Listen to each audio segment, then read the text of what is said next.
Mira, nosaltres estàvem aquí al parc de Can Robert i llavors, clar, estàvem en un pis que en inici sí que vam començar a pagar menys de lo que era el mercat, perquè era un pis que era un fons, i després que van anar pujant i va arribar un punt que no podien pagar, així de clar. És a dir, que al final anaves retrasant rebuts, fent el que podies i tirant, esperant. Clar, ja teníem l'objectiu de poder agafar un pis i la il·lusió de que ens toqués, no?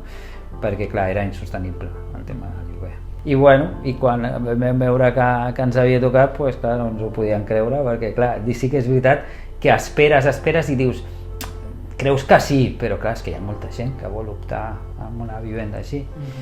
El més important era que estigués adaptat o què tal, perquè clar, ella té una minusvalia, no?, d'un 80%, llavors clar, amb això, ostres, teníem moltes ganes. Per què? Pues perquè sí que hi ha ajuts, no?, a l'hora d'adaptar el pis i tal, però clar, a l'altre pis que estàvem ja era de lloguer, tenia moltes escales per pujar dalt, moltes barreres i clar, era una mica.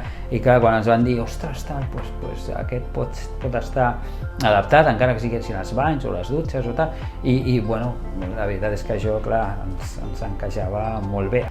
Aquest no estava adaptat del tot, però bueno, és veritat que vam rebre, bueno, al no estar al baix, pues ens van posar tot facilíssim, perquè ens van dir, no, tal, vam vindre aquí al pis i bueno, aquí, si poséssim alguna per adaptar i tal, no, l'adaptem perfectament, i l'altre bany també, i ha canviat. Molt més fàcil és, inclús quan entres, no, aquí a baix, que tot no n'hi ha escales, tots són passadissos, portar quan comprar la mercaderia, tot és molt més fàcil. Per nosaltres és ideal per tot, no? Primer per la part d'ella, de mobilitat i que no té barreres, i per un altre costat la part econòmica també. Això, clar, la valoració molt positiva i la veritat és que sí, ens sentim afortunats per poder estar